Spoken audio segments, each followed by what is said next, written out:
Welcome, everyone. Good evening, good morning, good afternoon, wherever you are. Welcome to Facebook Live. It is the 21st of December, and actually, Patricia reminded me that it actually is a winter solstice right now. So welcome, and let me get started with the panel that we have today. We have April, who is let me introduce everyone. April, who is a psychic, Reiki healer, massage therapy. You've done quite a few modalities of healing, right? So we have April, who's been with us for a couple of years. Then we have Caesar, who is a channel and a spiritual teacher. Good evening, Caesar. Thank you for being here. We have Ken as well, who is part of our core group of meditators. Good evening, Ken. And then Patricia is here as well. And then we have our wonderful Kimberly joining us after a very long time. I don't know if Kimberly is frozen. Kimberly, are you able to hear us? Yes, I can hear you. Fantastic. So the question for today comes from Kimberly. So I'll let Kimberly ask the question and I'll go tag everyone on the Facebook group. Thank you. Kimberly, if you wanted to ask your question. Ask, would you please ask the panel how I can tell the difference, discern if a person is having an ego drama or if a ghost is attached to a person and or if that person is demon possessed?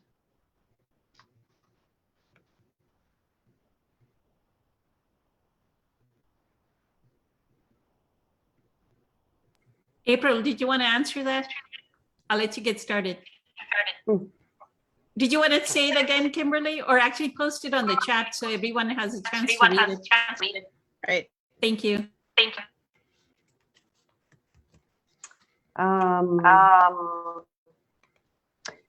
So this is like a kind of touchy subject, and I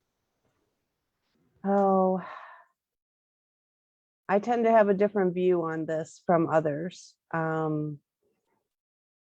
I don't necessarily believe that a demon can possess you. I don't believe in that.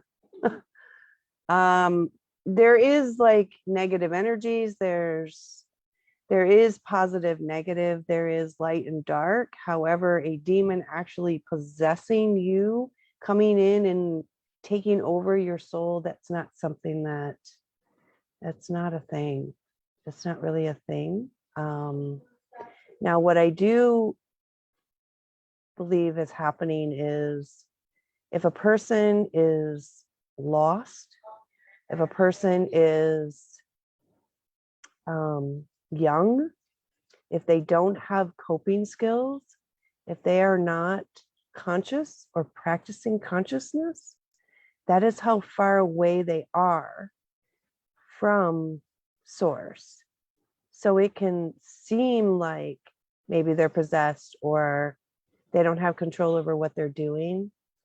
But for me, now I can tell you though, I've had clients that they are 100% convinced there is something in their room controlling them, like 100% absolute. And so this does go a little bit on your beliefs, on your consciousness, and on your consciousness level. So I don't want to completely 100% rule it out, but what I can say is you really have to look at the person and look at their maturity and their consciousness level. So is this like a child, or is this is a family member? Well, one of the things that I read in Eckhart's book is that the ego he describes is an entity that's within everybody. And when it comes out, it could dramatically change that person's personality. So it's within the person. But with my ghost adventure and ghost hunting background of experienced ghosts, where not only I was a witness, I had other people there witnessing and everything. I was just wondering, what is the difference if you see somebody going through an ego drama and this nice, sweet little person becomes a he or she devil?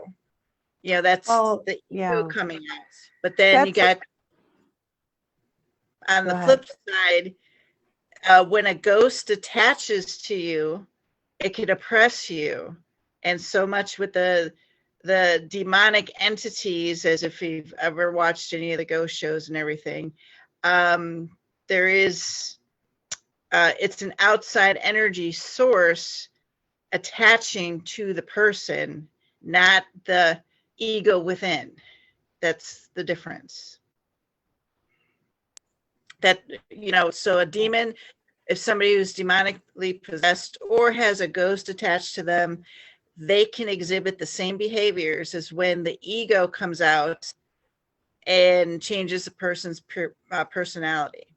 No, it's not the same. No. No, it's different. It's different energies. It's not exactly the same. A negative, now, if you're in that situation, you're opening yourself up to the negative energies. There are negative energies, but you're opening yourself up to it just by participating in those activities. So, but it's not the same. The ego is part of you and is part of your subconscious and part of all your wounds. That's the difference. That would be the difference. It's part of yourself, and this is an outside entity that we're, you know, by participating in those things, you're opening the door. And that's why we always say that we surround ourselves with the white light and that we're around all entities of the light, because there are dark energies, because there's positive and negative. Everything's energy and everything's positive and negative. So that's my understanding of it. I don't know, maybe some other panels have a different, we need Kelly for this question. That's what I told her when she posted the question, that she needs Kelly for that question. And I was hoping that he would understand that we need him on the panel today, but. So one of the things that I feel from the way Kimberly has posed the question is, we talked about this, Kimberly, last time as well, that, or maybe last 2 weeks or so, that people can take Eckhart's teachings and then apply it according to their level of understanding and actually not see what the truth of it is. Because you're dealing with ghosts, you're trying to apply his teachings to what your level of understanding is, right? And you're trying to intermix the two, which will not work. You have to keep his teachings pure, in the purity of his teachings, just as his teachings. And what you're experiencing, maybe some paranormal, there is paranormal activity. Like Sadhguru says, like if a 30-year-old passes away, that 30-year-old still has life force in them. They're not going to just return to the other realm. They're going to live here. And that becomes the paranormal activity, right? There are ghosts. I'm not saying that there are no ghosts, right? There is paranormal activity around us. But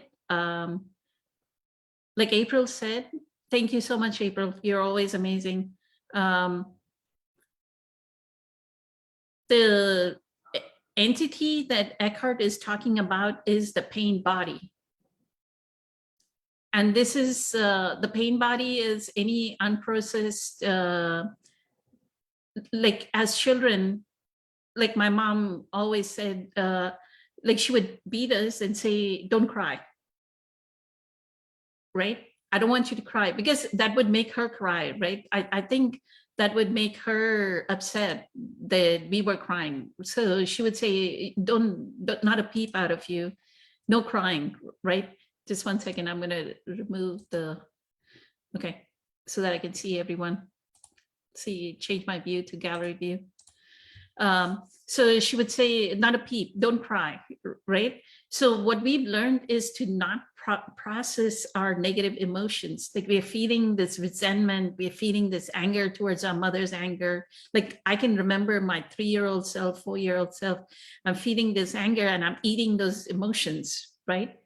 That unprocessed accumulation of energy, which is adrenaline, right? We are in fight and flight mode. We are a 4-year-old child. We don't know where to go, right? There's this one tall human being responsible for us that is threatening our existence, right? That giant is threatening our existence. So that excess adrenaline becomes toxic in our body. And that toxicity is what Eckhart calls the pain body.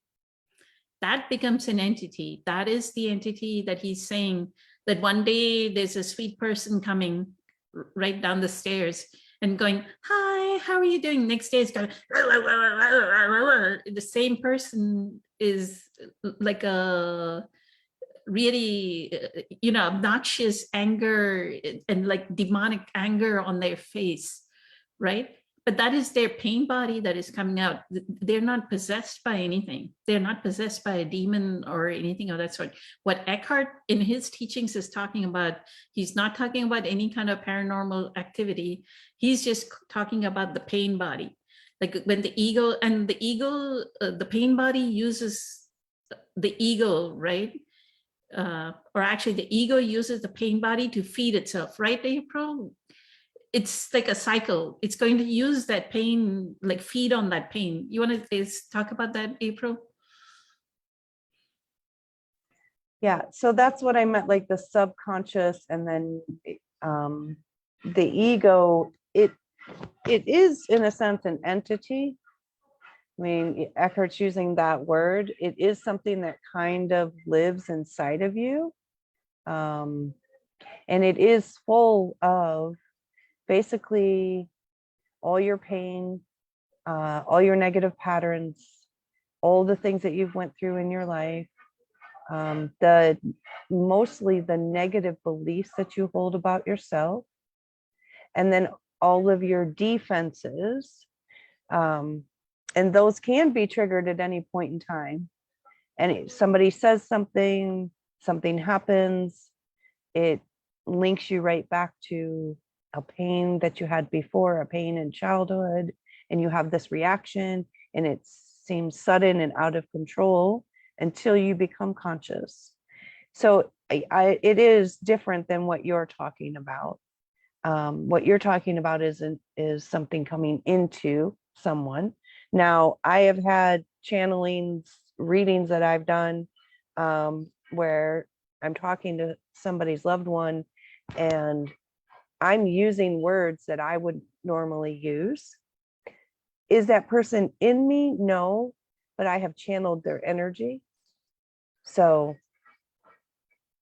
I do think it's different, and that's my other suggestion would be make sure that you are cleansing your auric field after you do this. So How do they cleanse, April? So you can run through the chakras and use the chakras per color. The red, the orange, the yellow, green. You can do that all the way up. You can also use the white light. The shower is a great example. Getting in the shower and pretending the water is, God's white light, rinsing away all the negativity. You can put the white light around you. You just really want to clear. If you're working with paranormal, you super want to clear that energy, because if you're vulnerable, if you're sad, if you're down, those are especially times where negative energies could attach to you. But if you do your daily diligence and you do your work, such as your meditations and your chakra work and your qigong and your yoga, they won't stay attached to you. They won't do that. So those are all ways you can do that. Thank you so much, April. Feel better soon, April. Wishing you all a speedy recovery. Stay warm, everyone. It's that kind of weather, right? And all across the US. Caesar, did you want to talk about April touch base on channeling? So if you want to talk about your own experience, thank you. Sure. So, first off, the perception that somebody has been overtaken or possessed by a demonic spirit, or however you worded it, is simply just that. It's your perception based on your background, and the information that you have gathered becomes your truth. And so when the thought of somebody being possessed entered your mind and you feed it and pay it more attention, that belief slowly turns into a truth. So I 100% agree with April and Poonam in saying that it's just not that way. As far as being possessed by a demonic spirit, I think that's false as well. That, to me, when I hear the term demons or possessed, to me, that's just your mind. The demons are your egoic mind. And it's just really honestly having its way with you. Because if you think about it, if you're unconscious, that is your mind controlling you. When you're conscious, you are in control of your mind. So that's how I relate that being possessed thing, or demons. Them are all up here. And then it becomes our perception of what's happening to us. So in that light, as far as channeling goes, so yeah, April hit it on the head. So nothing comes into us or attaches itself to us. It's just simply almost like, to me, it's like telepathy, and just a vessel that moves its mouth in delivering something from whoever it is we're channeling, typically source. So so we're just the vessel in which the message comes through. April, as a medium, gets her information from somebody on the other side, the unmanifested. Yes. Yeah, so that's all we're doing. But now everybody channels. Everybody has the ability. It's the same thing when you see somebody, a great sports athlete that's in the zone, per se. Say a basketball player who's just nonstop, can't miss. He's really in the zone. Really, what he is doing is channeling. When you are simply doing something, whether it be writing, singing, working, and you are in this zone, really what you are doing is channeling. The energy around you that you are focused on doing, you're getting help from the universe, let's say. It's channeling. It's like a mechanic not knowing what he's really doing on a motorcycle, but gets it right every time. Because if you don't, somebody's probably going to die. And he asks himself, for the other mechanics, if you ask him if he's a good mechanic, he says, no, not really. But you're a motorcycle mechanic, you better be good. But when he's doing this work, he's just in this other realm. And that's like, working on somebody's motorcycle is very, it's a tedious thing. It's like an electrical engineer in a sense. There's a lot going on that even the most skilled people don't know what's happening there. And I've just heard him say, a million times over, I don't know how I did that. I do. Basically, he's channeling. He's getting help from the other side because he's putting all his attention there. He's opened. He's in the receiving mode. He's focused. He's present. And that allows the help to come through. That's all channeling is. You know, we just do it in a different way through messages, verbally. So that's that. But yeah, I agree with what Poonam said as well. So let's not get it confused. The teachings of Eckhart in response to the question as far as, you know, the demons possessed again. Again, that's just to me personally. That's the conditioned mind. And you could swear up and down that no. This I seen the demon come out of this person. Again, you know, after, you know, a belief is just a repeated thought.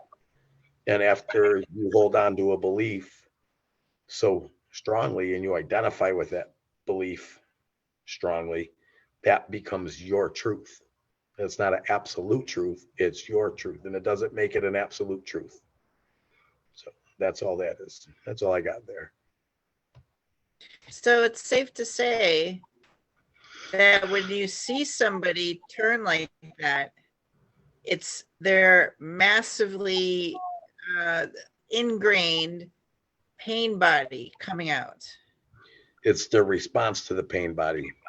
That's Okay. just how their body is reacting. So what you see, the craziness, the chaotic, you know, behavior is just that. If your perception is he's possessed, then that's what you're going to obviously think it is.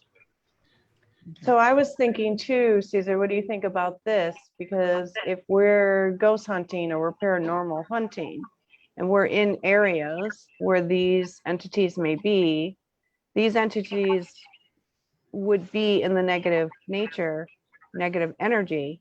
So we're not necessarily being possessed, we're picking up the negative energy. Right? Yeah.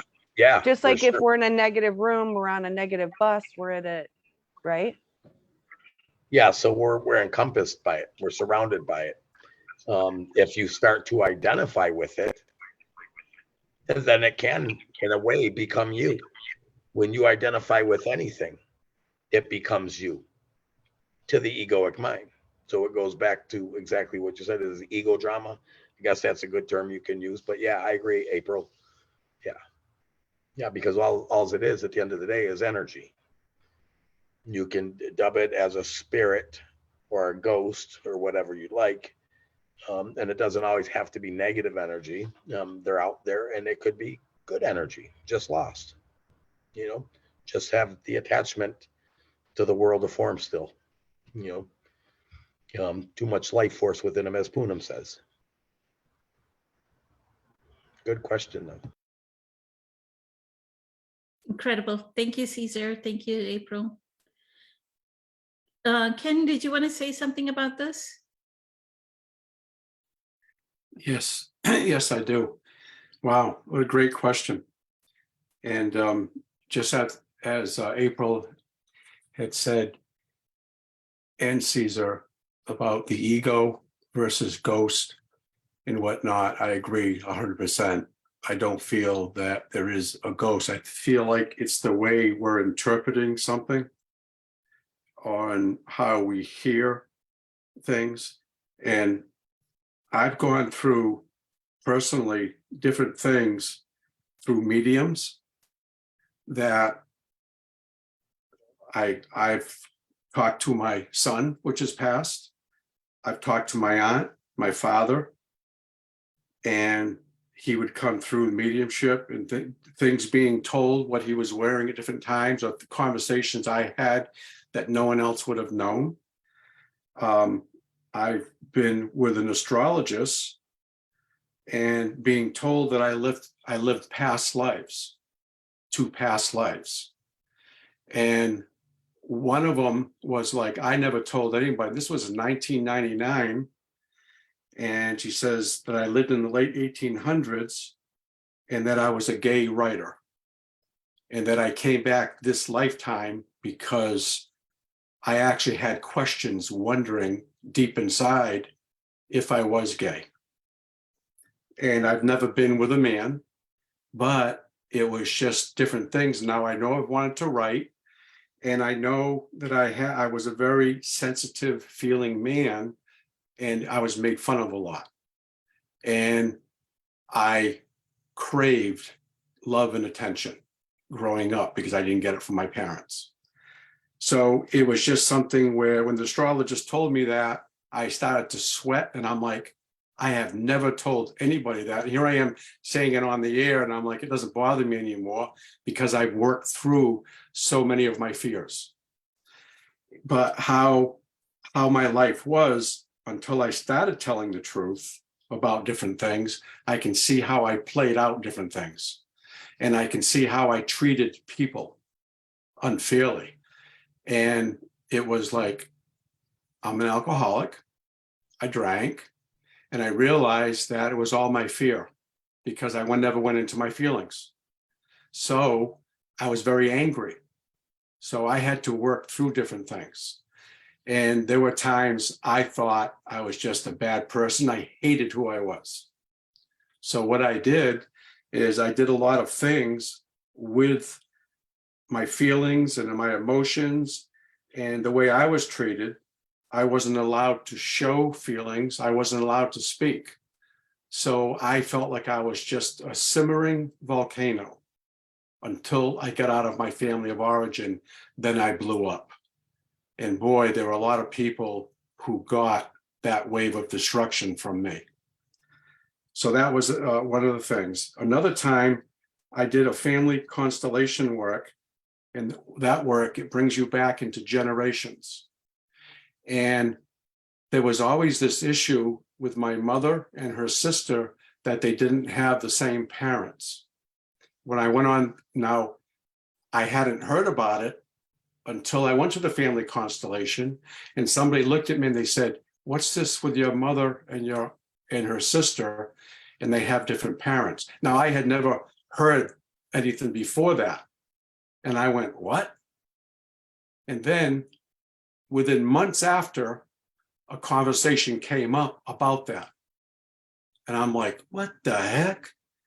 And then it comes to find out she actually had 2 birth certificates. And so they tried to hide it, whatever. Anyway, that's just another thing that brought up different. And my mother had a streak in her that it was so much anger and hatred. It was like, who are you? And I started to see it, and another brother started to see it. And so my aunt knew about that, but nobody believed her. And then when I started to see it, and then I confronted my mother, how she came back to me was like, who are you? You're like a monster. And so anyway, just give you different examples and just realizing how people that are so needy and desperate, they're like vampires where they're going to suck the energy out of people, but they'll lie, cheat, and steal to have their needs met, but they try to get it from people that have what they don't have. So you can have people in the family where some people will see different sides, where other people, they're like, what are you talking about? So we can all have the unconscious side and a conscious side. So it's just amazing how this energy can work. And I remember doing I did an ayahuasca retreat, and I was told, I don't remember it, that the shaman, I went into it, and he told the people I was with, I was like a little baby crawling on my knees, and I was touching everybody. I don't remember it. And the shaman told the person I went with that he's only 2 or 3 months old. He never got the love and the attention from his mother, and he's getting that right now. Leave him alone. Okay. And then during some of these retreats, I saw people where they were like yelling and screaming, and shaman would say they're in a past life. So these are just experiences, and while they're happening, I don't have any idea. So when I come to sessions like this and I hear other people, it brings up the stuff, and it kind of helps me to understand at a deeper level that there's so much going on inside of us that sometimes I can't explain it. But I know that some of these things have happened in my life. So it's just amazing how I can verbalize something, how I'm able to express it. And then hearing others, it's the same thing. It's almost like when I'm in alignment with others, it almost like the answers just come. And I'm like, they just seem to come. That's that higher knowledge that comes through to me, comes through. It's all spirit. And a lot of these things I really don't have answers for. I just try to express things the best way I can. But anyway, I hope this was helpful. So that's all I have. Thank you. Thank you so much, Ken. Thank you. I read the question one more time. Would you please ask the panel on how I can tell the difference between Yeah. if a person is having an ego drama? So to say a person is having an ego drama, right, Kimberly, we need to first have a certain depth of presence. If we don't have that presence power, we will not know. And what will happen is if we don't have that depth of presence power, instead of looking at that person with compassion, what can happen is judgment can arise because we are in our ego, right? And we can end up feeding that that ego drama. We can end up feeding it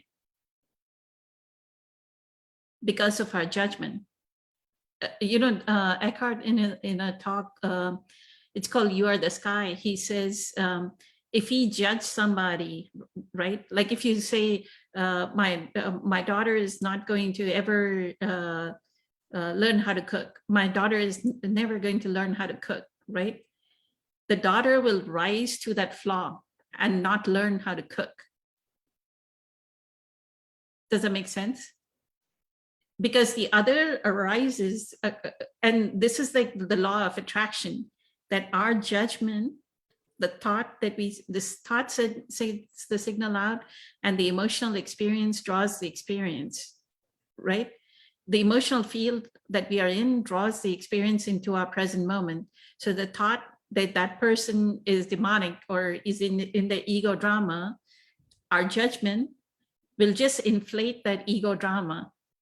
It'll just escalate into, then 1 minute the person is verbally abusive maybe, and then they're starting to become physical. They're throwing things at us. That's what Eckhart says, right? In quite a few, this thing he says, it just moves into physical violence. Like that person starts off like slowly, like it's a slow frustration, becomes like a little bit of an anger. That anger turns into rage. And then the rage becomes so violent that they're becoming physical. They're throwing things, they're hitting things, they're hitting the pillow or something, right? So they're not demonic, and that's not something you would say that they're demonic possessed. It's just that their pain body has kicked in along with the ego. So ego implies that that human being has an identity around whatever form of identity, and you have to learn the first 4 chapters of A New Earth to understand how a human builds an identity, right? You can't complaining that person, if you constantly see a person that is complaining, then they're building an identity through complaining, right? And the reason why we say that it is egoic, because in that complaint, if I say, oh man, this weather, I can't believe it is always raining. I always have to wear a jacket. It's always cold. It's raining. In that one instance, we are taking something that nature created, God created, and we are even putting what God created down. So the ego is always something that is constantly doing a comparison,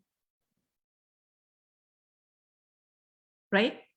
This is what the ego does in everything that the first 4 chapters that Eckhart talks about. you'll see that we are doing some kind of comparison in what that ego is.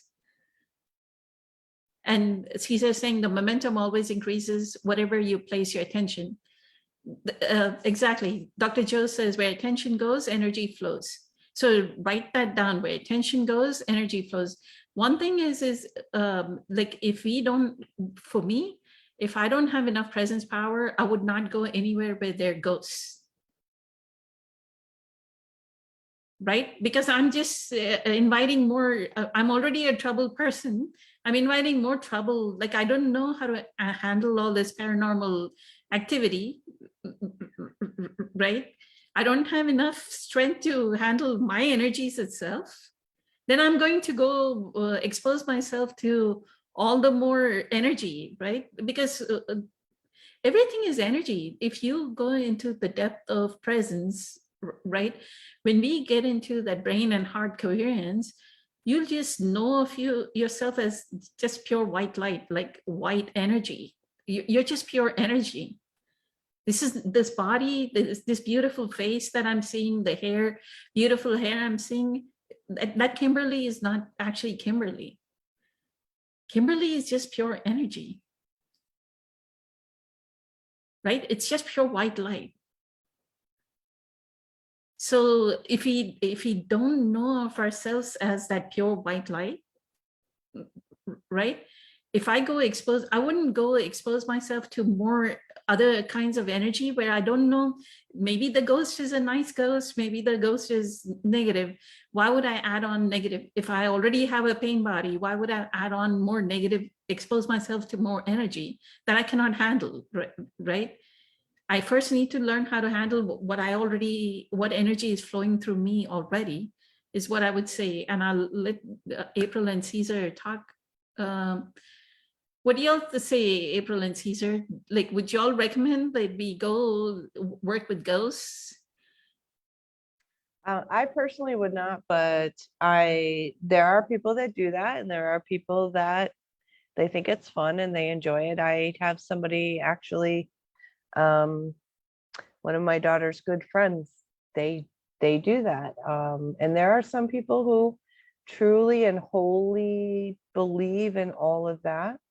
I myself would not, because for kind of the same reason that you're saying, I have enough energy to deal with on my own. I have enough working on maintaining my own energy. I would not just want to invite some other energy into my field, especially if it's a negative energy. Like I have a hard enough time working on keeping myself well, as you can hear. I don't need some other energy in my field. So I personally would not. But there are some people that they enjoy that.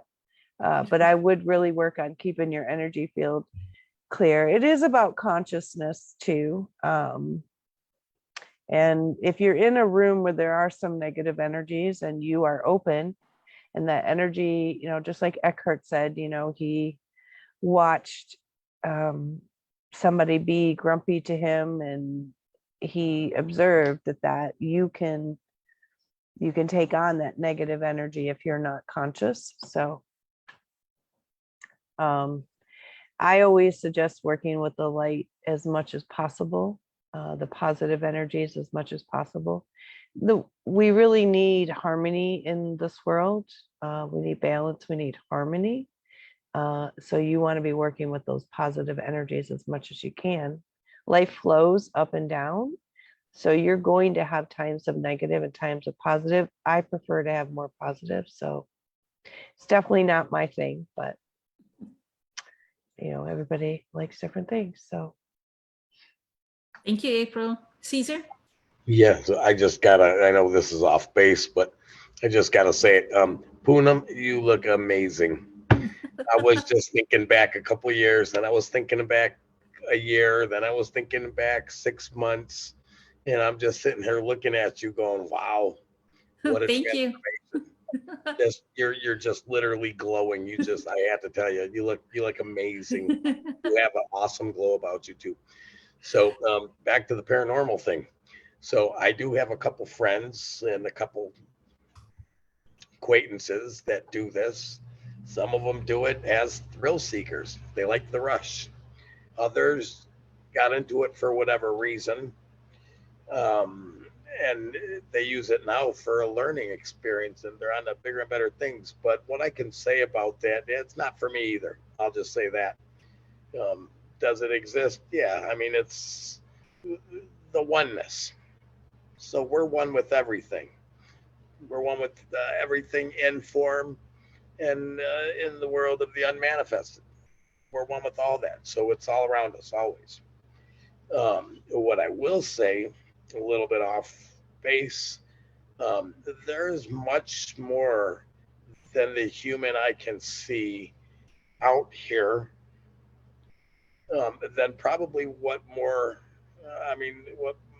we really couldn't even imagine. If you were, I'll say this much, if we were able to visually see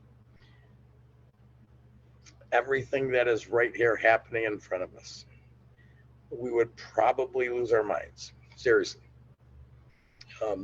The energy has many different, I don't even know how to word this, different shapes. There's it's crazy thing. So part of it is, there are beings from other dimensions. I don't know how y'all feel about that, but a lot of this paranormal stuff picks up that energy as well. And the problem is our apertures in our eyes are not able to tune into that frequency that they're on. So they have little devices that can, pick up, heat frequencies, so they know something is there.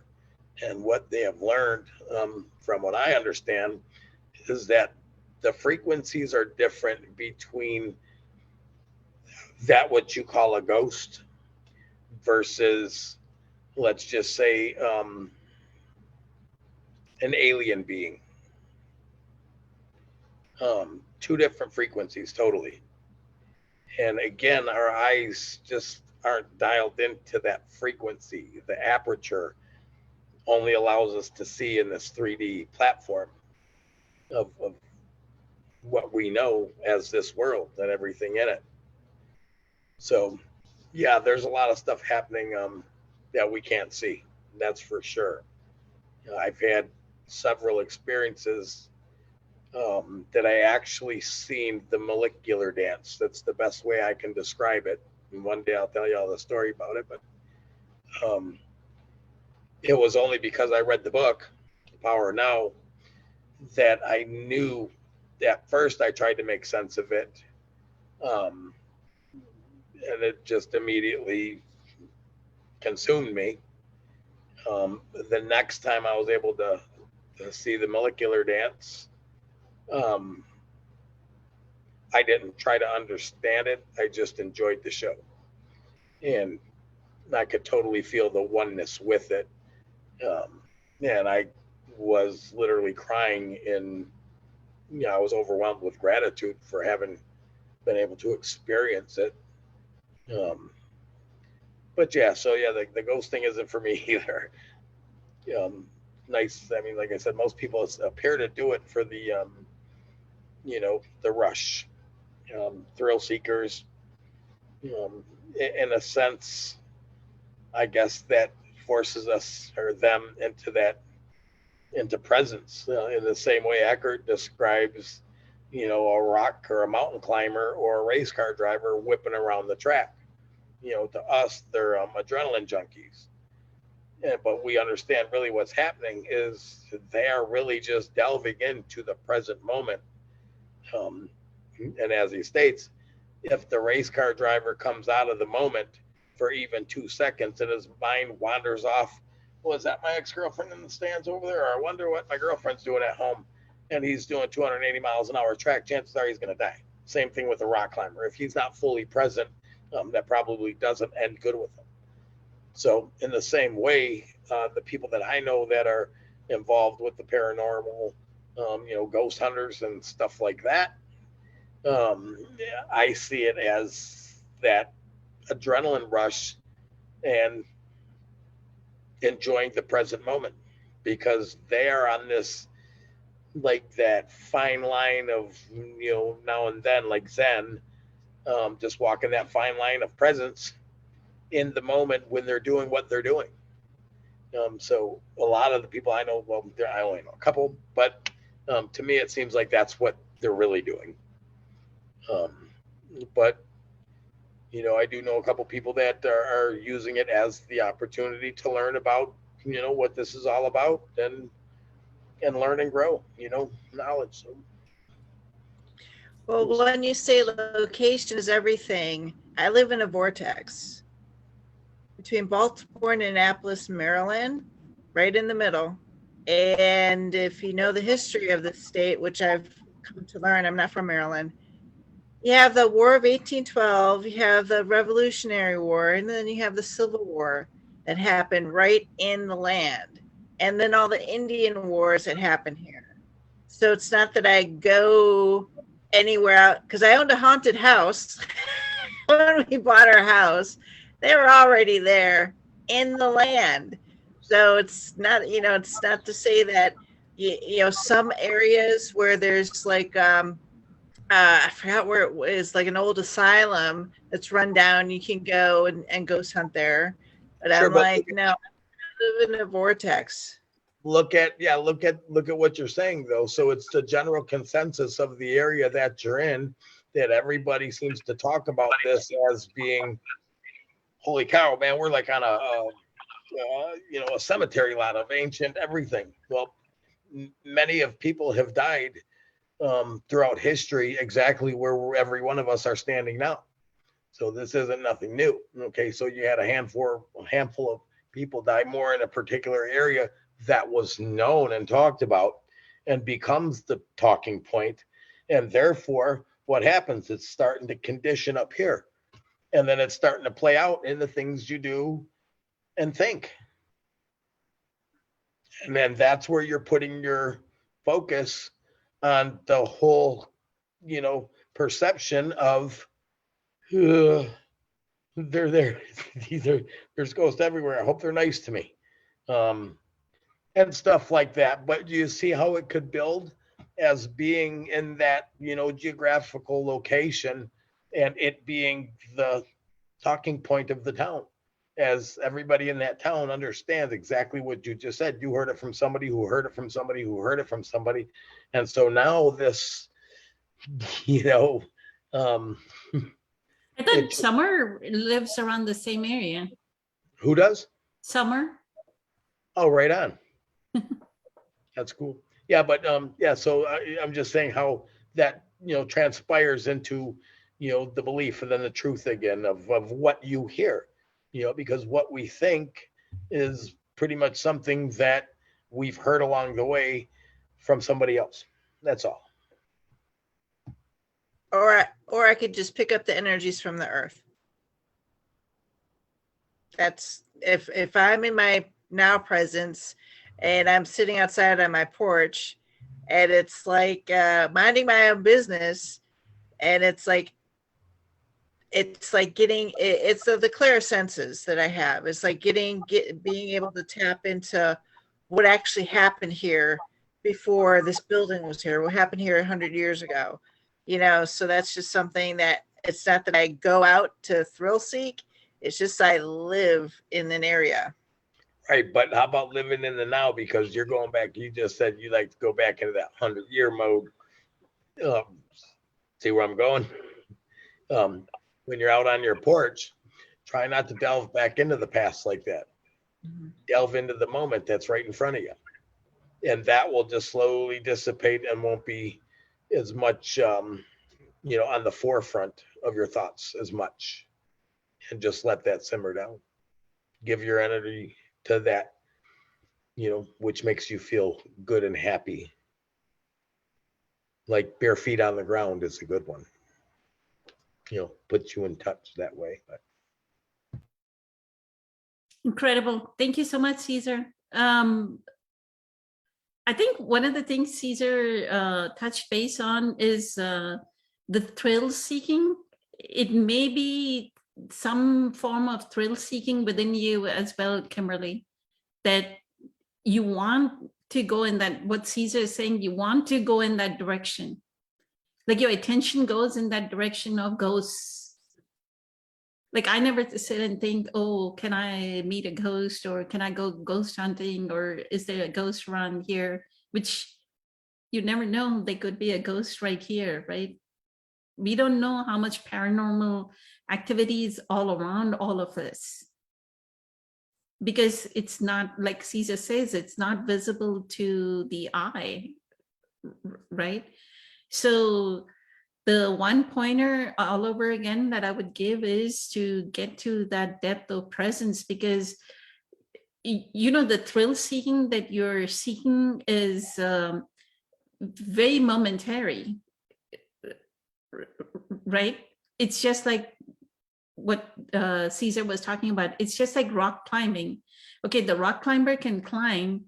The few hours that they're climbing, they get the thrill of almost being on the precipice of death, right? Or the person that goes on one of those amusement park rides, goes all the way up, maybe 100 stories, and then they drop, right? Like suddenly, like the zero gravity drop, and then they go, ah, they yell at the top of their lungs, or they're going on a roller coaster that's the scariest roller coaster. That thrill seeking, right? Or they're some Formula One person is driving their car. You're thrill seeking the same way, but you're looking for something outside of you to satisfy you. One of the things that Dr. Joe Dispenza says, right? What's between our ears, right? There is more going on here. There's more experience that we can have just between our ears. You go into the depths of your being, right? And that's why I keep saying, do your meditations, do your meditations. Are you all taking up the meditations? Are you all doing some of Dr. Joe's meditations? Because the more you get into that alpha, the other frequencies, right? Not this beta brain wave activity. The more you get into the alpha, theta, gamma brain activities, right? Then you'll realize, oh my God, I can see you. I literally saw fractal patterns. Like one, he puts us into a zone, what Caesar may be calling molecular this thing, right? They are fractal patterns. Like when you get into that plasma, like when you get into that zone of oneness, the beauty of those fractal patterns, there's no other thrill seeking that I need other than sit in between my ears and work with what is in between my ears. Right? I just need to work with what is in my ears, which is get rid of my analytical mind, get rid of this, the thoughts that are being generated, right? Constantly. That, oh, is she demon possessed? Is she coming with a pain body? Is he coming with a pain body? Is he constantly judging my environment? Instead of that, instead of the high beta brain activity, I actually need to quieten all that down, right? And the more I quieten all that down and go inward and go inward and inward, that experience is so blissful that you don't want anything else. You don't want anything else in this world. You don't want any thrill seeking. You don't want to care about whether 1800 something happened, whether you live in Annapolis or you live in the middle of Egypt where all the wars happened, or you lived in India where the whole battle of Mahabharata happened. It doesn't matter where you are, right? Then people in Sedona would say, you're thinking of that as a vortex. Sedona is like one of the largest vortices, right? Ojai, I think Ojai, California is one of the largest vortices. Then you're going to say, are those people going to experience paranormal activity? Right? Then each person is going to kind of blame just because I'm living here, I cannot get into the depth of presence. But what we are saying is, no matter where you are, no matter who you are, no matter what is going on around you, you can get to that level of presence. You just have to make that decision to do your presence practice, which is do your meditation day in and day out, and get into that. If you cannot do it for an hour, do it for 2 hours. If you cannot do it you don't get to the depth of presence in 2 hours, do it for 3 hours. If you cannot get to the depth of presence in 3 hours, do it for 5 hours. And then see, is there paranormal activity, and does that paranormal activity affect you? And I can guarantee you, if you did 5 hours of meditation and got to that level of depth of experience where you saw fractal patterns, there is no paranormal activity that will ever affect you. And nobody's ego drama will come touch you. Nobody's pain body will come touch you. With that, I wanted to give it up to Patricia, who has made a quantum leap in the last week. Is it last week is when you started that depth of meditation practice, a deeper meditation practice, and you had your remote healing the week before, and that transformed you, right? That's another thing, Kimberly, I don't know, you did not submit yourself for a remote coherence healing, right? Are you interested in submitting yourself? I don't even know what that is. I submitted, on our, where we talk about discuss medical medium, I posted a link so that all of you could submit. What it is there's a coherence healing that Dr. Joe, I'm going to put you on mute, Kimberly, because we can hear you feedback through the microphone. Perfect, thank you. So what Dr. Joe does during an advanced retreat, and I think the 5-day progressive retreat is, he teaches the advanced students how to do coherence healing. And then we have a group of people that do it over Zoom, totally free. It's called a remote coherence healing. And quite a few people have signed up for it. It's totally free. And all they do is bring you into coherence. You know, like a lot of us have some kind of disease state, some kind of emotional state. I've given the link to Caesar. I've given you the link to Ken, if you'll go into your messenger and check it out. So sign up for it, because it's going to make, I've heard anybody that's gone, and I'll let Patricia talk about her experience. Actually, Patricia, why don't you talk about your experience? So you can talk about what happened during the remote coherence and what followed that whole week later. And then I'll give you the link, Kimberly. Thank you. Yes, I think that's best, because I really didn't have much to say about that topic. To add to anything else that all of you said before. I know that April helped me so much with few little pointers how to think about it, because I used to be scared of any of that paranormal activity, because I was living my childhood, like many of us, in fight and flight mode. So I had some traumas. So I couldn't even watch scary movies, because it was bringing me to the same energy that I was the fear, and I didn't want to feed it. So even as a kid, I made a conscious choice not to feed it. It's like, why would I want to feed it? So for me, it's always about the choice. I had a desire to go towards the light, but my life experiences, started me in a very, very tough part of the history, geographically, in the family. It was like a lot of layers of a lot of pain bodies, not only mine, but generational, also collective. And all of this was focused and it turned into just me constantly being in fear mode. And my whole energy was like, I felt like an animal cornered and in the dark and constantly having stuff, going at me. So yes, at some point I thought I'm losing my mind. And then I didn't want to think that this is something possessing my body, because there are some people that believe that. But I said, no, I'm not going to go there.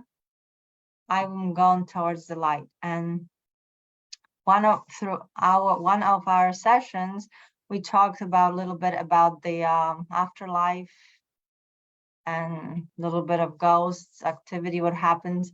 And I honestly didn't want to talk about it. And I remember April, I don't know if April remember, you told me that source is love, that I don't have to be afraid.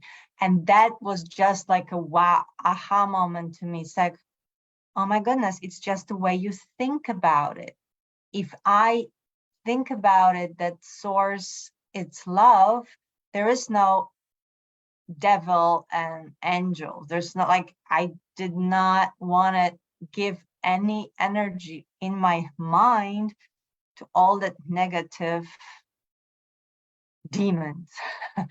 And that's why I just decided not to do it, because I had moments, even last year, when I would wake up from the dream with actually screaming, like shaking and screaming. And then, like, what is going on?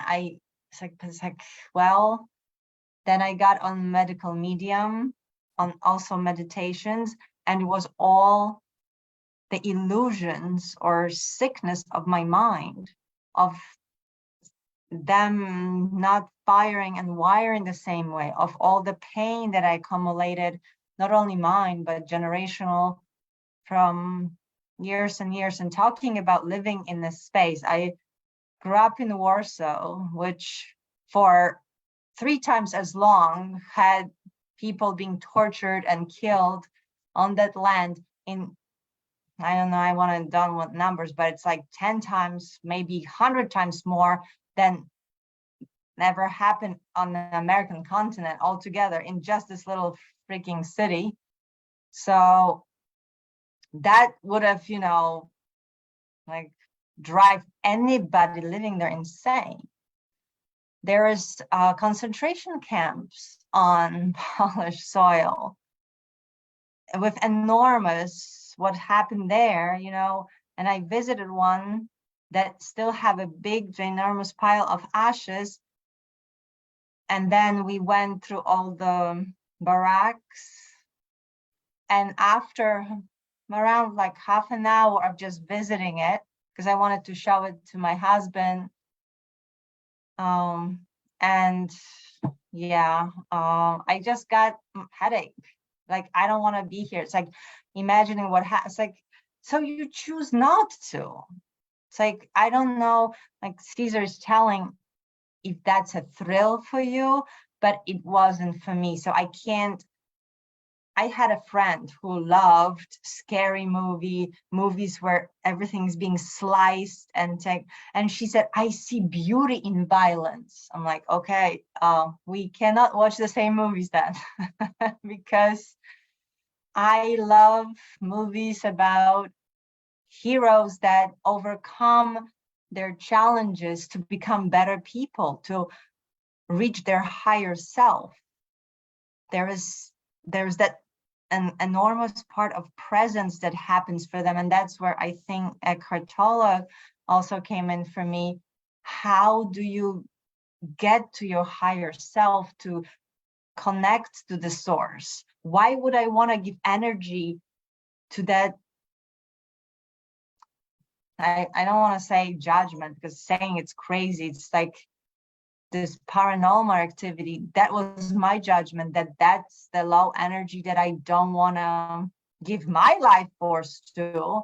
I want to give my life force to something that makes me feel peaceful and loved and beautiful. And that's what I can offer to other people. I didn't want to yell at my daughter. I didn't want to have arguments with my husband. I didn't want to, you know, constantly hate my father. It's like all those emotions were coming from or feeding my pain body. And I just didn't want to do it anymore. So I came to the point that maybe a lot of spiritual teachers came, it was that moment when it's either one way or the other. It's like you have to choose. I don't want to suffer anymore. So if you're being playful with those beings, by all means, go ahead. But if there is anything in you that it's hurting or suffering or being afraid, I just wouldn't go there. It's like, okay, maybe I have some activities, but maybe I'll use it to actually help people transcend, you know, and not necessarily to, what is the, like my question to you would be, what would be the motivation maybe, like that's feeding that you are actually interested in doing this? And before you answer, I just quickly tell, yeah, my experience was incredible. So I do recommend it because you feel tremendous energy and there's a loving energy. You trust it. It's coming through such a selfless giving. This beautiful souls gather together to heal another human being. And first, they invested a lot of money and their own hours and hours of meditations and trust with Dr. Joe Dispenza to become healers. You can't just have anybody from the street just like, here, go and do it. No, these are people like Poonam is perfect example, who just wanted to be there for someone else, to really see where she can go how far, you know, with what she has to offer selflessly to serve human beings. And that in itself is such a gift, and to open yourself to receive it, it's such a grace of God. I can't even explain how else would to say it. But experience itself, you know, I went with valid trust, but like after that happened, I felt a little bit of nauseous. I'm like, I guess I have different expectations. I thought it would feel like I'm in heaven. I felt physically the wave of energy, which was very nice, powerful. But then afterwards, like I mentioned, I sat on the chair for a little bit before I was able to get up because I was lying down. I'm like, that doesn't feel that great. I'm like, oh, what just happened? And then I went afterwards, I think I just like, okay, I'm gonna like go to sleep, take a drink. But the next day I woke up and I was so happy. I felt like so much dirt, so much negative energy was just like, and of course it's gonna feel uncomfortable because I've never experienced that before, but the after energy was just I was a new me. And I continue to be my new me. And in certain situations, I'm much easier for me is maintain presence, power, awareness in contact with other people. I still am able to observe that judgments come up, but it's like, that's not me anymore. I don't even give it energy. I immediately have that incredible compassion, love, and everything good that's coming up immediately to just like discard the other stuff. So I'm finding out, I think, more and more of what or who I am in my true essence. And the medical medium protocol helped tremendously with just like chemicals in my brain. Meditations, incredible. All the knowledge that I got from the books of Eckhart Tolle and his talks, and from the energy and wisdom of this group, just being it week by week by week, just on the journey together. I'm overwhelmed with love that everybody's giving. And Poonam, she always like gives me signs like, Patricia, put stickies, write surrender, just do it. Patricia, do the Dr. Joe Dispenza meditation, just do it. You gotta just listen, and it worked for me. But like I said, for me, it wasn't thrill. I didn't want the thrill. The thrill was what was very negative. So that's my question. Let's go back to you. What's feeding it in you to see that reality and really that it's taking you there? Before Kimberly speaks, I wanted to say one more thing. One of the things I noticed after the remote coherence is that Patricia finally surrendered. I've been telling her that she needs to do 2 hours of meditation. I don't know how many months it has been. I mean, I've told all of you, right? Kimberly, April, I mean, I've shared meditations with y'all. And I've said do 2 hours of meditation. After the remote coherence healing, that worked such a magic on her that she completely surrendered, and she has started doing the 2 hours of meditation. And look at her, like the messages she writes to me on the weekend. Oh my God, I did this 2 hours of meditation. I feel so much love.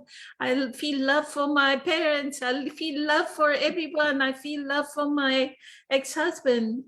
That's what we want for you, Kimberly. We want for everyone. They feel love for your ex-husbands, feel love for your children, feel love for anybody and everybody in your existence.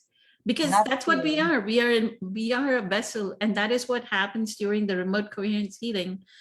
What Dr. Joe has done is during the advanced retreat, he somehow casts a spell on us to know how to get into brain and heart coherence, right? And that's all we are doing. Like during the healing, the healers are just getting into heart coherence, and we are just sending love. Like we get into that coherence. I don't know, somebody said it looks like Reiki. It's not Reiki, because all that person is doing is sending energy, sending love, getting into coherence. They are in coherence themselves. They are into wholeness themselves, right? And that's all they're sending is their love. And that's what brings into coherence. And the other thing that I wanted to clarify, thank you, Sri Lakshmi. Have a wonderful day. Eternally grateful for you. I saw her message. So Patricia, the reason why you felt nausea is some of the pain body must have released, because when negative energy releases, that's what we feel is nausea. So that could be some of your pain body being released. And now, Kimberly, I'll let you speak. Thank you. When you're born with psychic abilities and use your clairsenses, you can't turn it off.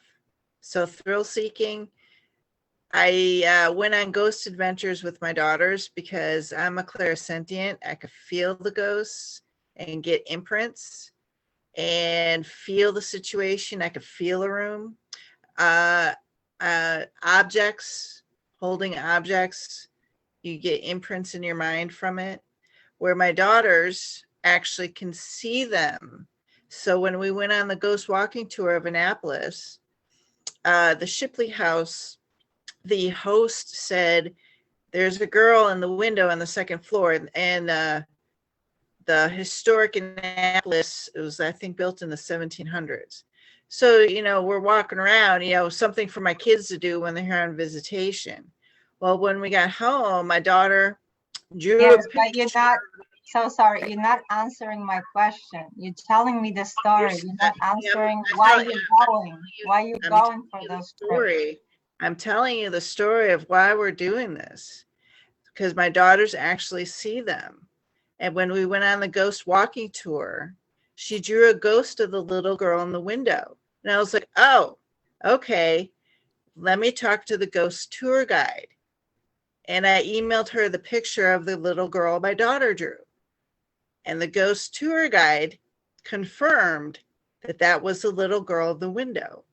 So Right, when you but what? gifts, you tend to, I want to say, you tend to hone them in, but then you can't turn them off.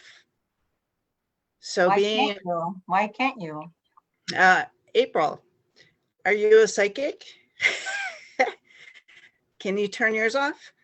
Yeah, you can turn them off. You can. Yeah. So she went because she wanted to go. Because she wanted to go. It was a bonding experience with her daughters, and it was interesting. It's something to do. That's fine. You can go. Just clear your energy field.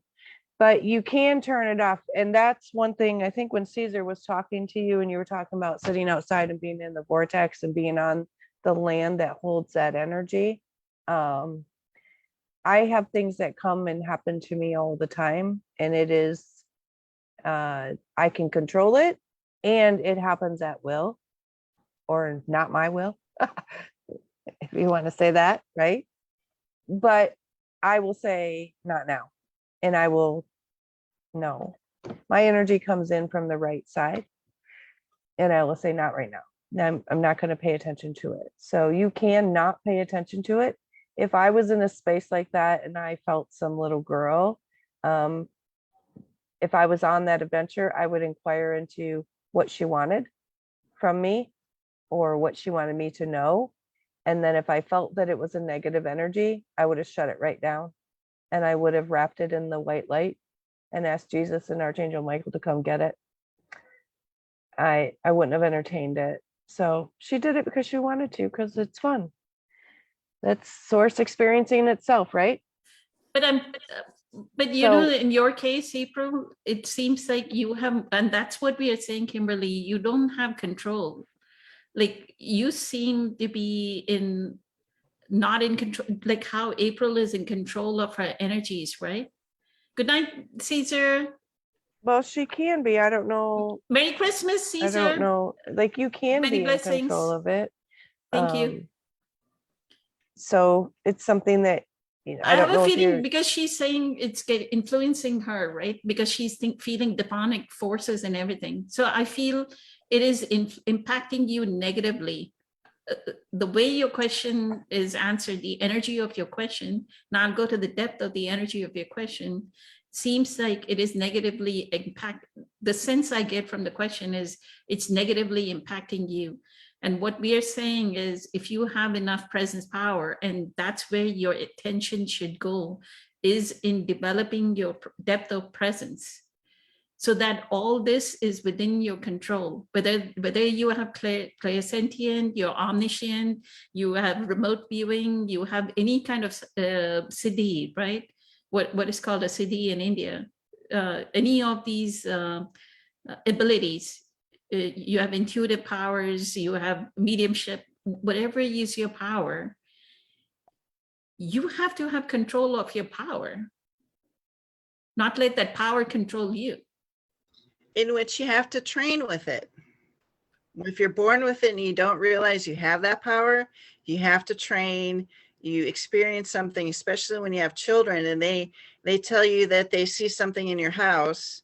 And then my second ex-husband was also able to see ghosts. So we kind of worked together to see whatever they saw. And he caught it better than I did to verify, yeah, my little girl saw something floating in our house. So with the practice of having these psychic abilities, it's not a thrill seeker, but it's kind of like, I do have these psychic abilities, and learning to train and learning to grow, just like reading The Power of Now. You read the book and then you have to have the experiences, and then you talk with teachers and people that are more advanced than you.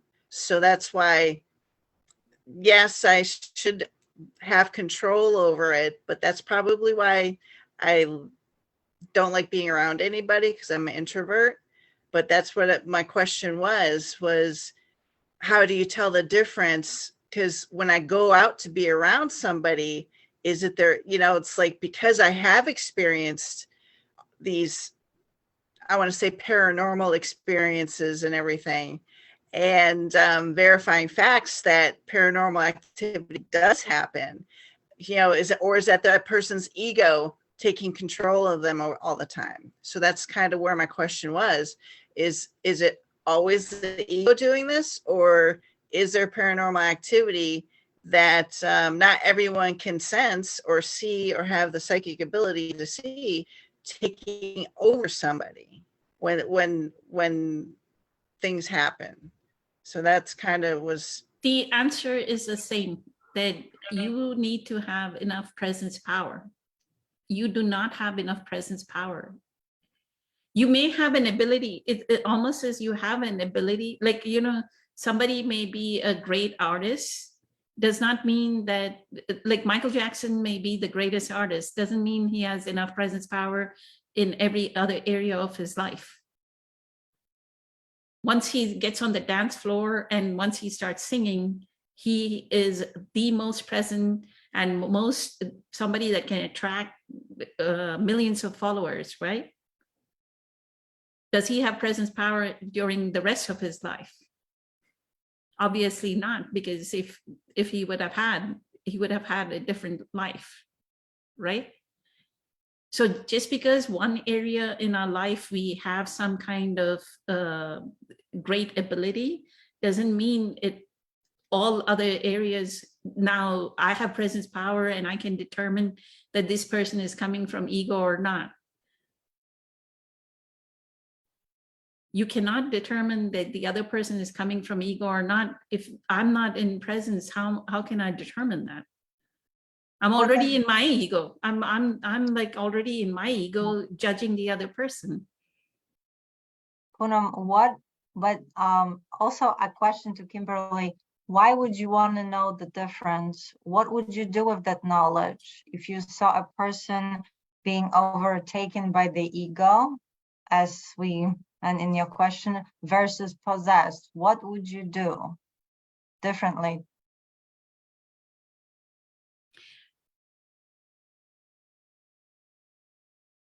okay. So if it is the ego taking over it, I know it comes from within them, in which that entity, unless they are a psychic vampire and trying to siphon my energy.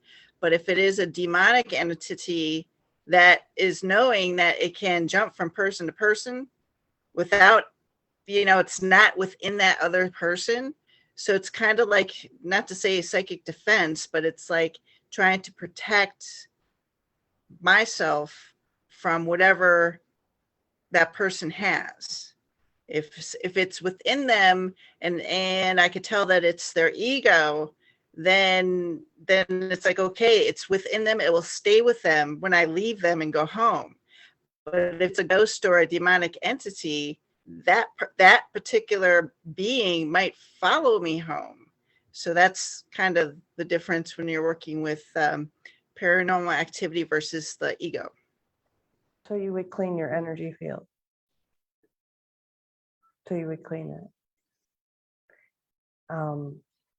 And this is why, like, I, as a psychic, I would not do that. My mother always wanted me to go to Salem, Massachusetts, and I'm like, oh no. Mm-mm. She's like, come on. I'm like, are you kidding me? Are you kidding me? You're going to take the psychic, the medium, to Salem? Come on. Not doing it. So you would just clean your energy field, and you would get to know the energies. And when it's a negative energy, you know it, you feel it, you shut it down. You are a soul and you are in charge of your body, because that's your body, that's your soul, right? That your soul is inhabiting. So you have the control over that. You don't let any other entity in. So I would just clean your energy field. I'd be super careful, clean your energy field, and get in touch with the energies that you're feeling. If it's negative, I would shut it right down. That's what I would do. So you can reach out to me on the side if you want. I have a question for you, April, if I could. Yeah. I'm just listening to everybody and realizing all the different things. Could this be that what's happening is, when she mentioned about the vortex, the people dying and whatnot, is this, to me, is this a kind of a message like, let it go, that it is the ego that you need, like when you're saying clean your energy, give it to the light, and I feel like that's a form of surrendering. So like, let it go. So my question would be is, could these things be happening just to inform or realize that there is a higher power? Because the way some of this For her, stuff comes yeah. in, it's almost like, oh my God, there's no way this could happen in human form. It has to be something speaking to me, trying to get my Well, attention. it could also be for her to learn how to manage the energies. That's what I'm The saying. reason why she moved into this house and this town and this vortex. Yeah. Okay. Yeah. So everything is done on purpose, right? So That's there's a reason. for the But spirit you need waking us you up. need to know on this plane, okay, we are in charge on this plane. This is not their plane, it's ours.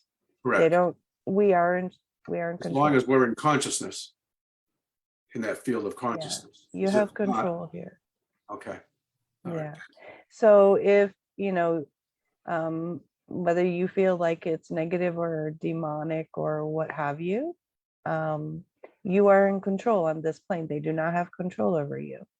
And I would just bring in some higher energies, Jesus, Archangel Michael. You could bring in Metatron. You could bring in Buddha. Doesn't matter to me who you bring in. I would just bring in some extra help and just clear it out and block it. If you feel like they're taking your children over, you as the parent are allowed to assist with the children because you're linked energetically. And then I would, if it gets too bad, it doesn't ever stop, I would move. So, but like I said, you could reach out to me if you need on the side. Okay. It's an interesting topic, and it's one that I've heard before that people have asked me, and it produces a lot of fear in most people. Correct. But we have to remember that we are of source. There is only one source. There's only one source. Now it's just a matter of how close or far away you are from that source, from that presence power. But there's only one source. And the thing about a demonic entity or the pain body of the other attaching to you will only happen if you are vibrating at that same energy level. If you're at a higher vibration level, nothing will attach to you. I think that's what you're implying by clearing your energies, right, April? Like if you are at a higher vibrational level, nothing will attach to you. No demonic entity. Well, they may try, but you will sense it immediately and you won't have it. Like you'll sense it immediately. But so this is where alchemy, the word alchemy comes in, like it's all tricky, like it's this magic alchemy. No, it's not. I'm sorry. They make things so complicated. Alchemy just means I'm going to transform the energy.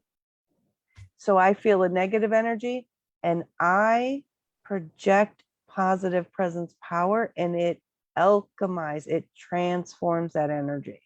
It's not a magic. It's not some great guru thing. The highest gurus got alchemy. No. It's the same thing as if you're around somebody and you smile, you transform the energy. Magic. It's the same thing, right? So it's all about, and if you do exude that presence power, then yes, you are almost like, it's like putting the mirrors around you. So you put mirrors around you, which is it reflects all the negative. You can put mirrors around you. It's the same concept. Am I making sense to you guys? Yes, you are. Yes. The Okay. same thing as this This is- group. So in a sense, we're all mirrors, we're all light, and the different energy field or force. So I think you're describing it, but it can come through us in so many different realities. Yeah, and if your vibration is high and you are of presence power, you should not have entities attached to you. That doesn't mean they won't try. You know, there is negative energy out there, again, because everything is positive, negative. That's what this world is based off of. However, you should notice it right away. And you should be able to say, and I've done that numerous times. I'm like, oh, I don't think so. Don't know who you are, but you're leaving.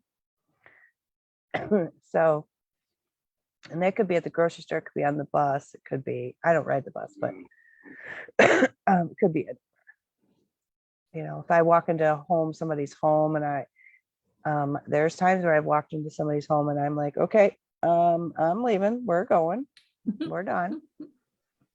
That's good. And I've ran through my energy field because I'm like, well, I don't know what that was, but yeah. This is exactly what I was getting at, to that you have a choice. I know you have that power and ability, but you know, it's your choice if you want to pursue it or not. If it's not feeding your life in a positive way or helping other people, I wouldn't just waste my time on it just because, you know. Some people think it's fun. Well, I mean, it again, that is consciousness. That's God experiencing itself. God is going to experience every facet of life, the good, the bad, all of it. And that is one expression. As Dr. Joe says, you can either learn through joy or you can learn through pain and suffering. Which way do you want to learn? I want to learn through joy. I want to be joyful and just move on with the highest. Be in We the really high. needed Kelly for this question though. So Yes, If we'll you- ask this question again if Kelly shows up on yeah, the. if Kelly shows up, you want to ask this question again. Again, I'll Yeah. keep it. I'll keep it in my file Yeah. so that you get another perspective. But it's very similar. That if you have, you may have this ability, Kimberly, but it seems like it's negatively impacting the quality of life that you're experiencing. You're not experiencing a joyful life. You're not experiencing, like I experience, like life is joyful. Like whether I'm working with somebody during work, I do the same thing that y'all do, 9 hours of work, and then I do all this work. So I do all that, but the joy with which I lead my life, I want everyone to experience the joy. Because the first thing in the morning I did was yesterday I attended a healing session. Then I start work. Just the fact of being able to give, you know, Dr. Joe says you're giving life to another's life. Just to be able to give selflessly, not asking a penny, not asking anything, in that giving we receive. The joy of coming into that coherence, right? Merry Christmas, April. Have a joyous holiday season. Thank you. Eternally grateful, April. Bye. Thanks. Bye. So the joy of my day starts off on that peak highest level of vibration. I bring that to work. Every person I touch at work is the same level of joy. Then I come back in the evening, I do my meditation, another peak level of, like, my vibration is so high that some days I don't sleep. Like I lay in bed around 9:30 in the evening. I may not go to bed until like 10:30, 11, right? I get very little sleep, but the joyful experience, I want y'all to experience this inner energy that Eckhart talks about, the inner body, the inner energy, the joy that flows from within. If you're not experiencing that joy, I would say forget about all this and focus on how can I experience that joy that comes between your ears. It's just generated by your brain, right? What the experiences we can generate between our ears with our brain, right? Like slowing down an analytical mind and letting the brain waves go, and look at all the mystical experiences that we can experience. Not all these paranormal, these are things that are taking energy from you. Instead of that, can you actually experience something that is giving you energy, is giving you life, and then you're giving life to another's life, right? In that selfless giving, there's nothing like it. There's nothing like it. Like, this person is not related to you. This person you don't know from anywhere. You're just seeing a picture and then you're giving them life. It is such a beautiful feeling. And that kicks off, like, getting into that mode, right, of giving, like, learn how to give. And then you'll know that all this is just draining your energy. It's like, and then you're delving into areas that you actually need to withdraw your attention from it, because the more your attention is going to flow into, oh, I live in Annapolis, I live in this area, I live in an area where there are so many ghosts. She lives in an area where she was close to Auschwitz, where 6 million Jews were incinerated, right? So what is she going to say? You're just talking about 100-year-old history, right? She's talking about what's happening, how many people were killed, and how were they killed? How were they tortured? And she grew up in that area, right? So if we Poonam, can Kimberly use her incredible abilities to actually toward what you're talking about versus, you know, chasing ghosts best per se? Will that kind of ability of being able she needs to focus to her, see the energies and stuff? she needs to focus her energy into building that presence power, that metacognition, right? To build her vibrational energy. If you don't work towards increasing your vibrational energy and focusing on that area, then you won't be able to. Right. So it's Well- just where your focus is. Your focus is more on, oh, let me do this. That is actually what I got as a birthright, or Might be the ego too. It might be the ego. Look at me. I have all these labels. I have all these abilities. I'm gonna just straighten them and be supernatural, like really crazy good in. I don't know. I don't know about this is my ability and the ego, but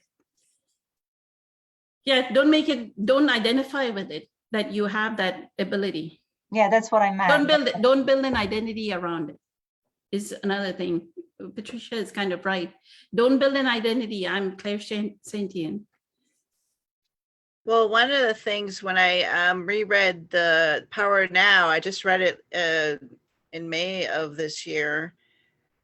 And that book I read, it was an easier read than The New Earth, because The New Earth went into depth with the pain bodies.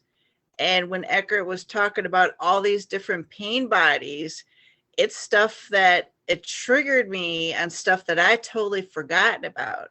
But according to his method of reading The Power Now and The New Earth, it's like revisiting trauma in the past.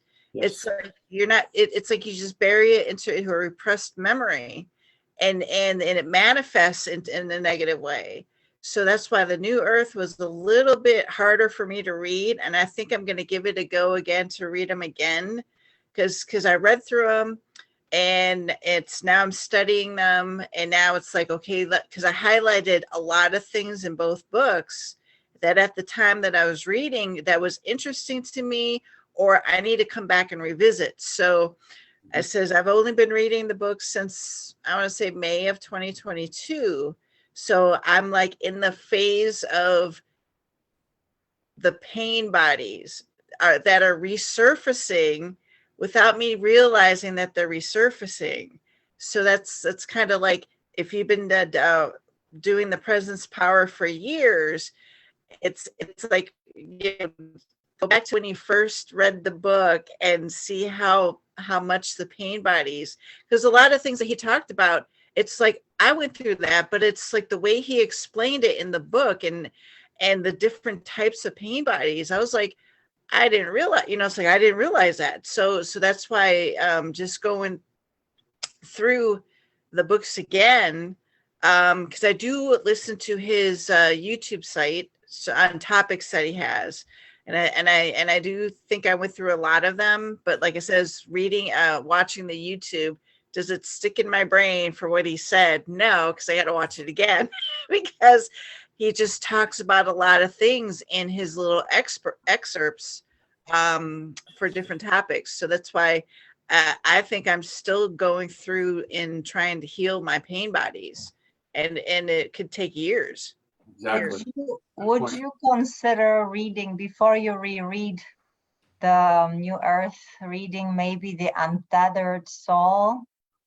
Because we had this book by Michael Zinger during one of their book clubs, and we all found it little differently put, and maybe in a sense from a different angle, talking about the same thing, but wasn't that easier to digest, Ken, right? Yes, absolutely. But Yes. more than reading, Kimberly, reading is again beta brain activity. Like it's more activity for the brain. What I'm saying is do the practice, because the practice, like Patricia is giving you example, right? Within a week, look at the transformation that Patricia had between last week's just doing 2 hours of meditation every day. Look how calmly she speaks. Look at Patricia of a year back where she was like chitter chatter and then this topic, that, and I'm like looking at her and like, what are you saying? I cannot, there's no continuity in what she's saying. Because she talk about this person, that person, uncle, then the ex-husband and something else. And it'll be like nothing would be connected. Like, why are you speaking 5 different things? But there may be 5 different things going on in her mind, right? That she's talking about. One day I laughed too, right, Patricia? I laughed like crazy one day.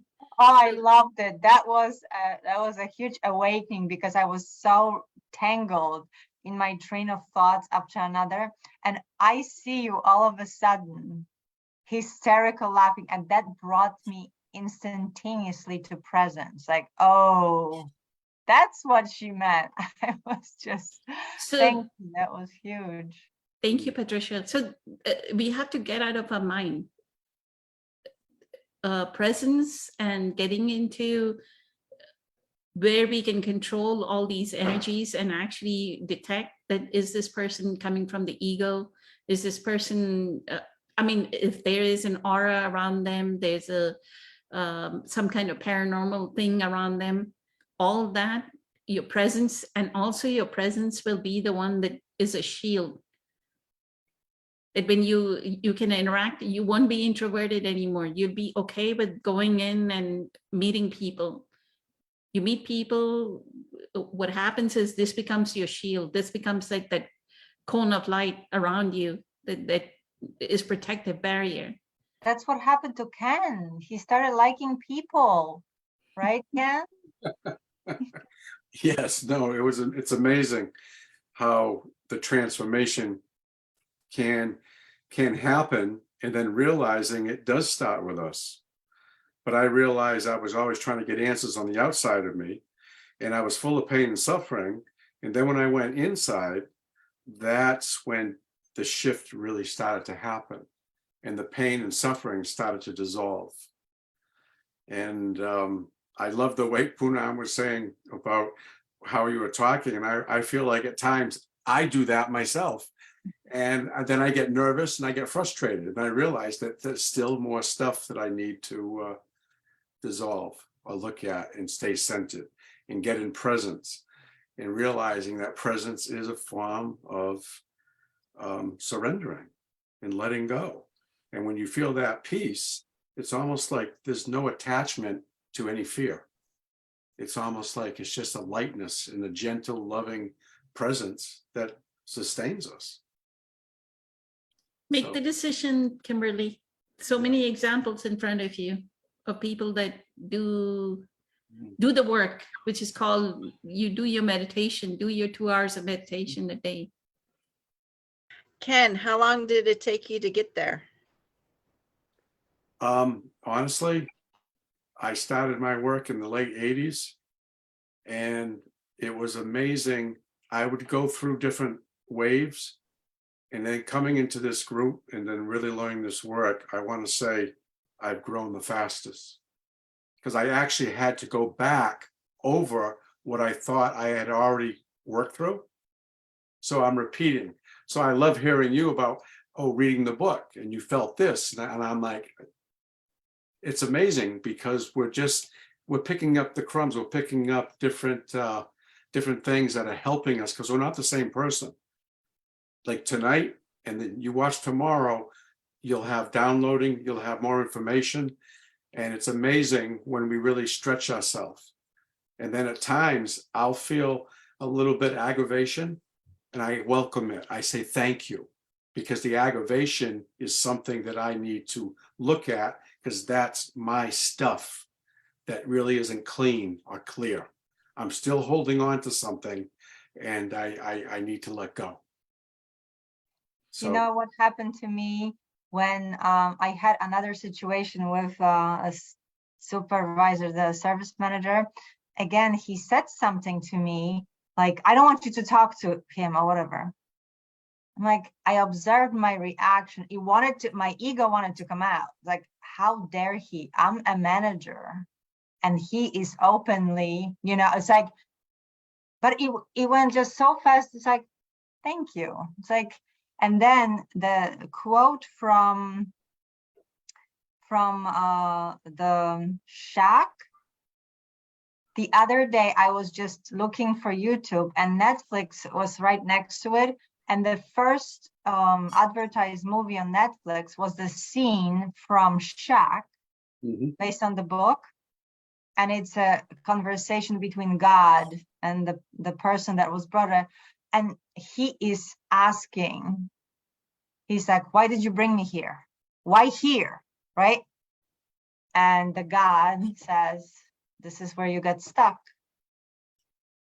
And it's in that moment, that happened like 2 nights prior, that situation with Ralph. And then it's like, oh, this is when I'm stuck still. And that's how spirit shows up, right? And it actually explains it. So they bring us when we're stuck. Yeah. Beautiful. Let's end it at this. We've been here for a very long time. It's getting late for Patricia and Ken, and Kimberly, for you too. Incredible. Thank you so much, everyone. Eternally grateful. Thank you, Kimberly, Ken, and Patricia. Merry Christmas. Have a joyous Christmas season, holiday season. Friday? We're not having meditation. We'll meet Friday. I'm talking to everybody right. that's Excellent. not. Okay. And Friday, I don't know about the electricity and everything. Hopefully, fingers crossed, I'll have electricity and I can get on and we can have group meditation. Spirit willing, source willing, we'll meet. Much love, many blessings. Have a good night. Thank you. Bye.